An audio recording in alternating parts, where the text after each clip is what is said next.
네, 경제판 돋보기 시간입니다. 서울에서 이 자율주행 택시가 운행이 시작이 됐습니다. 아직 상용화까지는 시간이 좀 남아있지만 우리가 이걸 이제 어떤 기조의 변화로 받아들여야 될지 미리 한번 이야기 나눠보겠습니다. 오늘은 브레인 코리아 인베스트의 신승용 대표와 함께합니다. 어서 오세요. 네, 안녕하십니까. 네. 앞서 제가 오프닝에서처럼 서울에서 이제 어제였죠. 네. 상암동에서 자율주행 택시가 운영이 되면서 서울시장이 이제 뭐 택시를 타는 퍼포먼스도 보여주고 했는데, 자 그럼 이제 본격적으로 우리도 자율주행 시대를 좀 대비를 해봐야 되는 것인지 어떻게 보고 계세요? 네, 지금 뭐 시장 상황 이렇게 보면 어떤 거 없이 자율주행에 대해서 오늘 왜 이야기를 하느냐, 뭐 그러실 수도 있겠죠. 시장의 지금 상황이 뭐 초읽기 상황에 들어가서 이 변동성, 과연 이 부분을 어떻게 극복하는 것이 좋을지가 어찌 보면 오늘 화두일 수도 있겠지만 이럴 때일수록 지금 현재 중장기 추세에서 오히려 이런 자율주행이랄지 전기자동차랄지 미래의 대상들 어떤 그런 시대의 흐름에 맞춰서 이런 분야들을 어찌 보면 나의 포트폴리오에 저점 매수할 수 있는 상당히 유효한 기회일 수 있지 않을까라는 그런 차원에서 준비했으니까요. 우리 시청자님 이 부분 오늘 드리는 말씀 잘 좀 들어보시고요. 나의 포트폴리오 그리고 과연 나의 성향과 맞는 것인지 이 부분을 잘 따지셔서 나의 포트폴리오에 한번 조금씩 담아가 보시는 것도 궁극적인 그 포트폴리오의 수익률 개선 내지는 수익률 차원에서 상당 부분 긍정적일 수 있겠다 이렇게 생각을 해보시면 좋을 것 같습니다. 앞서서 말씀을 해주셨다시피 이제 어제죠. 오세훈 시장이 일단 뭐 상암동에서 자율주행 택시 1호 승객이 되면서 이 부분에 대한 어떤 그 적극적인 어떤 그 선전 내지는 마케팅에 나섰다, 알리기에 나섰다라고 봐야 되겠죠.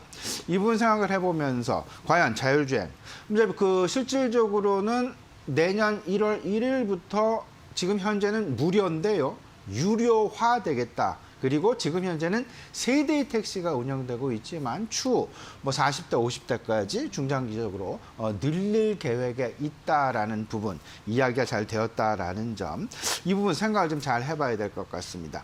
전국 7개 시범 지구에서 이제 그 진행, 데이터를 수집을 하는 그런 상황들이 진행이 지금 빠르게 진행이 되고 있고, 시흥 지역에서는 이미 심야 시간에 그 마중이라는 이름으로 해서 자율주행 택시가 운영되고 있다라는 부분 잘 마음속에 넣으시면서요.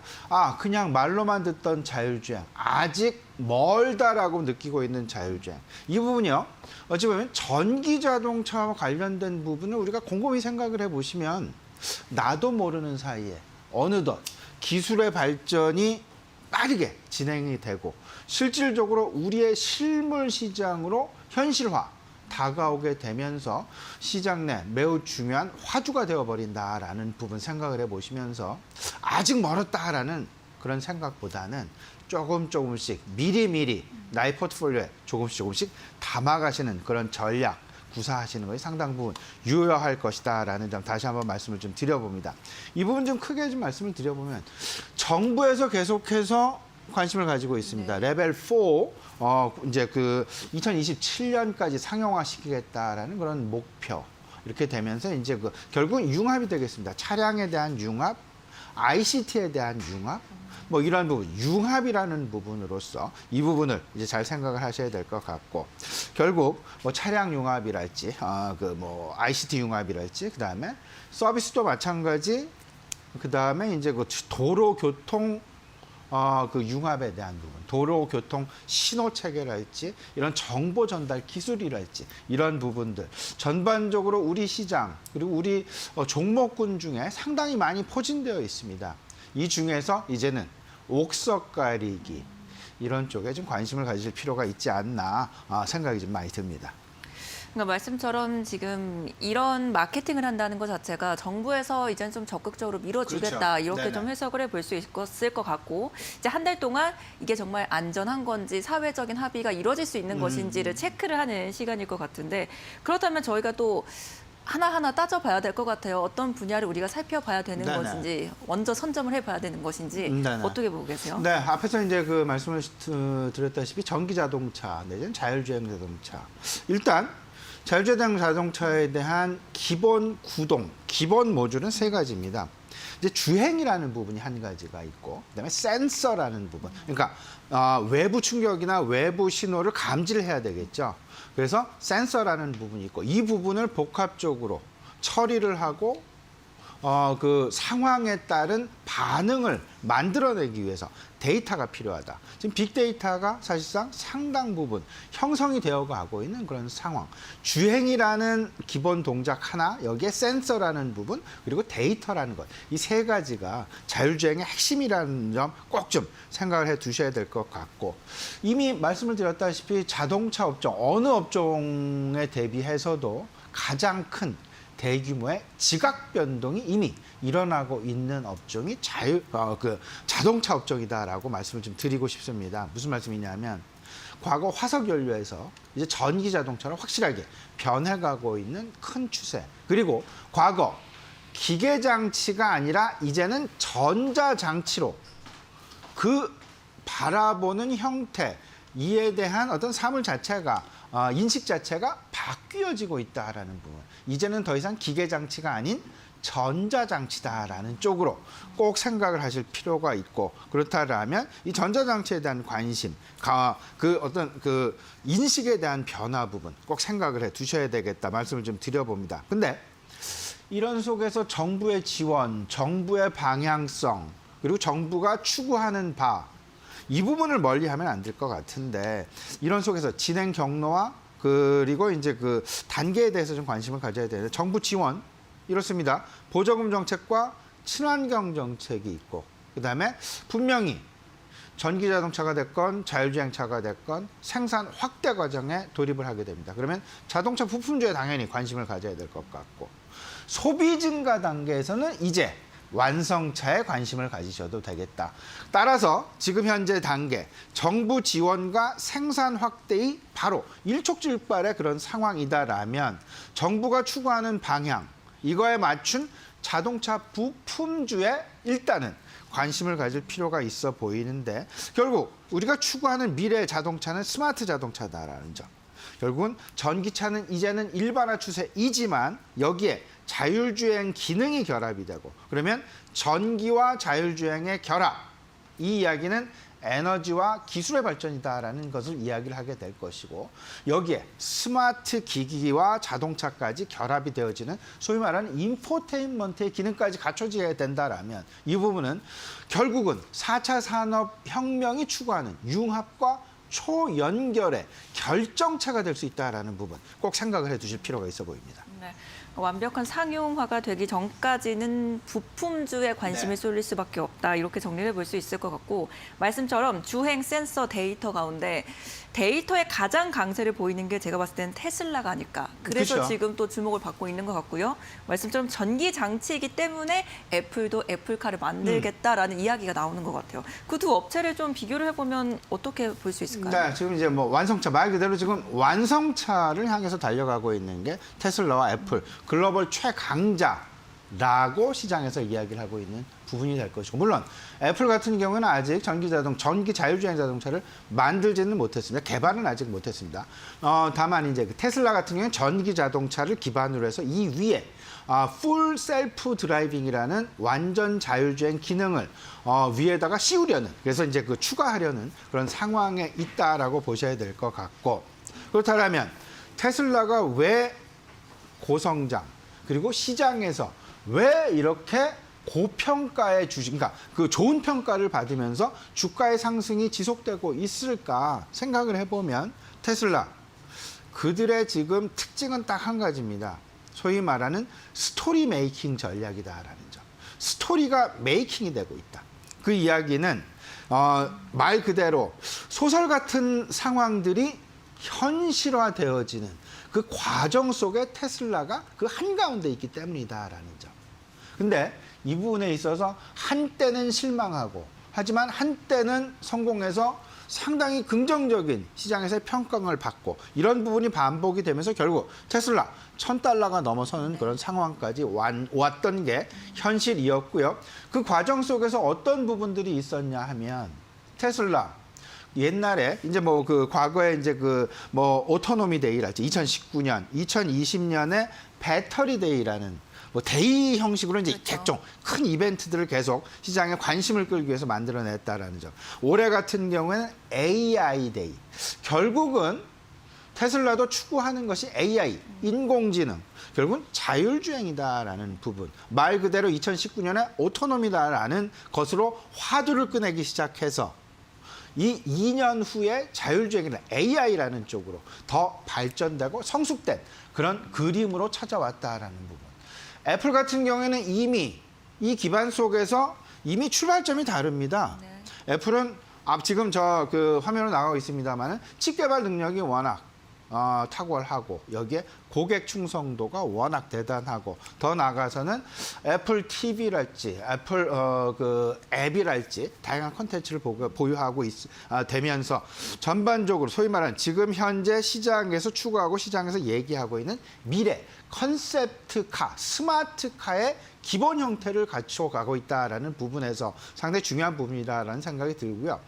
애플과 테슬라가 경쟁 구도에 들어갔다. 이 얘기는 결국 이렇게 받아들이셔야 됩니다. 전기차는 이제 더 이상 전기차 하나만 가지고는 더 이상 시장에서의 승자가 될 수 없다. 혁신이 될 수 없다. 여기에 전기차의 자율주행이 붙어야만 그래야만 네. 혁신으로 시장에서 인정을 받을 수 있다라는 부분으로 이해하시면 될 것 같습니다. 네, 오늘 이제 자율주행차와 관련해서 지금 적극적인 정부의 지원이 지금 들어오고 있다라는 점들 주목하면서 앞으로 테슬라와 애플에 대한 장단점까지 함께 체크를 해주셨습니다. 저희 관련 종목 체크하고 오죠. 김나은 캐스터입니다.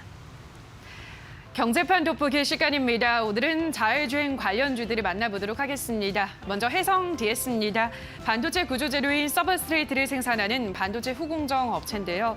제품별 비중을 보면 올해 상반기 매출 기준으로 리드 프레임이 70%, 패키지 서브스트레이트가 30%를 차지했습니다. 리드 프레임 부분은 기존의 IT 디바이스형 제품을 기반으로 최근 자동차용 반도체 시장 확대에 따라 자동차용 제품 시장이 성장하고 있고요. 패키지 서브스트레이트 부분은 PC와 서버용 D램 기판이 주를 이루고 있습니다. 이 자동차용 리드 프레임 제품의 성장이 주목되고 있는데요. 전기차 보급과 자율주행 등의 차량 스마트화가 진행되면서 차량의 대당 반도체 원가 비중이 5% 미만에서 중장기로는 20%까지 확대할 것으로 예상되고 있고요. 이런 가운데 회사의 자동차용 리드 프레임은 신규 경쟁자 진입이 어려운 만큼 중장기 성장이 예상되고 있습니다. 다음으로는 LG노텍입니다. 회사 사업 부분은 크게 광학 솔루션, 기판 소재, 전장 부품으로 나뉘는데요. 내년 애플이 내놓는 메타버스 하드웨어 기기와 2025년에 목표로 하고 있는 애플카에서 핵심 부품인 광학 솔루션과 전장 부품을 공급할 것으로 알려지면서 주목받았습니다.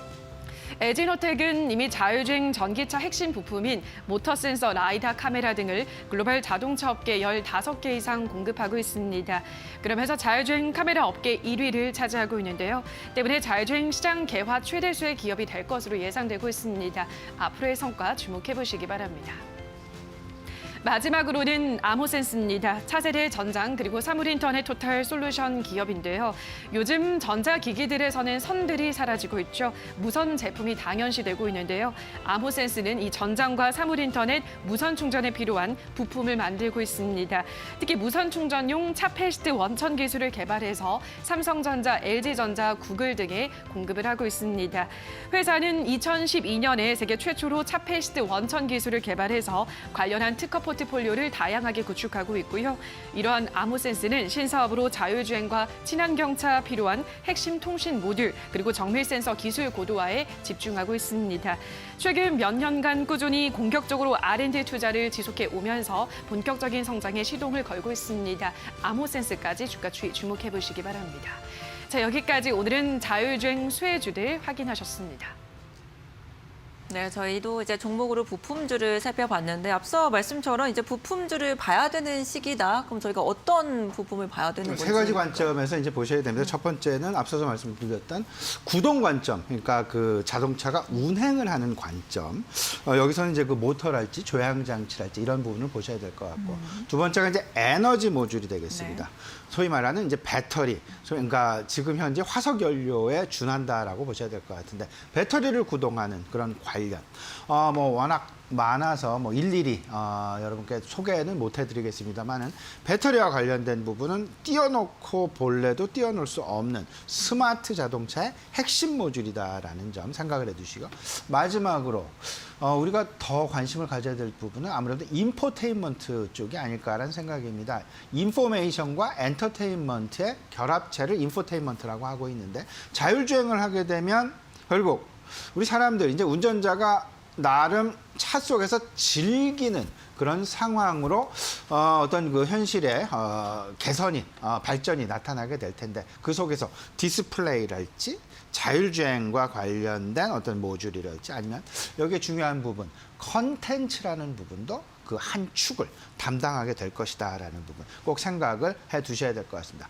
앞서서 이제 그 김남 캐스터 말씀을 해주셨습니다만은 LG 이노텍이 실질적으로 그 라이다 카메라를 이제 계속 생산을 하고 있고 납품을 하고 있는 그런 상황. 실질적으로 스마트 자동차를 구성하고 있는 핵심 센서 쪽이나 카메라 쪽이나 이런 부분을 좀 잘 보실 필요가 있어 보이는데 각 공룡 IT 기업들의 기반이 좀 다릅니다. 테슬라 같은 경우에는 저가 카메라를 기반으로 하겠다라는 그런 개발의 방향이 정해져 있는 그런 상황. 하지만 구글의 웨이모 같은 경우에는 ADAS나 아니면 이제 그 JDS를 주행 보조에 이제 포함을 시킨 그런 기반으로 하고 있다라는 부분. 아마존과 오로라와 우버 같은 경우에는 트럭 기준의 자율주행. 그리고 애플은 라이다 칩. 이런 기반으로 가 있다라는 부분 생각을 해보시면서 LG 이노텍이 왜 라이다 기반인가? 결국은 LG 이노텍은 애플과 상당 부분 가까운 관계 그리고 상당히 오랜 기간 납품과 공급의 관계에 있다라는 부분이 강조되고 있다라는 부분 이 부분까지 같이 염두에 두시면 향후 자율주행과 관련된 부품 관련주들에 대한 관심, 어떤 쪽에 포커스를 가지셔야 될지 아마도 대략적인 그림을 그리실 수 있지 않을까 이런 생각입니다. 네. 마지막으로 앞서도 말씀해 주셨지만 사실 뭐 증시가 이렇다 보니까 이게 또 귀에 잘 안 들어오시는 분들도 계실 것 같기는 해요. 하지만 저희가 또 계속 성장할 수 있는 부분을 체크해야 되지 않겠습니까? 저희가 짧게 앞으로 좀 어떻게 대응을 하면 좋을지 부탁드릴게요. 이 부분만 좀 말씀을 좀 드리겠습니다. 지금 코로나 오미크론에 의한 우려감이 상당 부분 크게 확산이 될 우려가 있는 그런 상황이죠. 시장 위가 갇혀 있는 그런 상황. 하지만 그래서 지금 거꾸로 오히려 지금 현재 아래가 열려 있는 것은 아닌가라는 그런 생각 가지시고 무조건 투매를 하시는 그런 상황들이 우리 개인 투자자분들께 많이 나타나고 있는 것이 어제 우리 시장의 모습이었습니다. 근데 하지만 시장은 항상 경험하고 경험을 기반으로 미래에 대한 대비를 한다라는 점을 생각을 해본다라면 이미 2019년 말, 2020년 초 V 반등을 경험하고 있다. 그렇다라면 V반등의 경험치가 시장에 앞으로 반영이 되어진다라면 상대적으로 그때보다는 적은 낙폭 그리고 기간조차도 짧게 진행이 되면서 지금 현재의 상황 마치 지난 델타 변이가 9월, 10월 달에 나타났을 때처럼 그때와 같은 시장의 반등, 빠른 시간에 나타날 수 있다라는 그런 기대감 있을 수 있으니까요. 오히려 시청자 여러분들 섣부른 매도보다는 보유하고 홀드하고 나의 포트폴리오를 조금씩 미래 성장 산업으로 튜닝해 나가는 그런 전략이 지금 현재의 상황에서는 가장 유효한 전략일 수 있다는 점 다시 한번 생각하셨으면 좋겠습니다. 네, 이렇게 시장 대응 전략까지 함께 들어봤습니다. 싱싱용 대표와 함께했습니다. 감사합니다.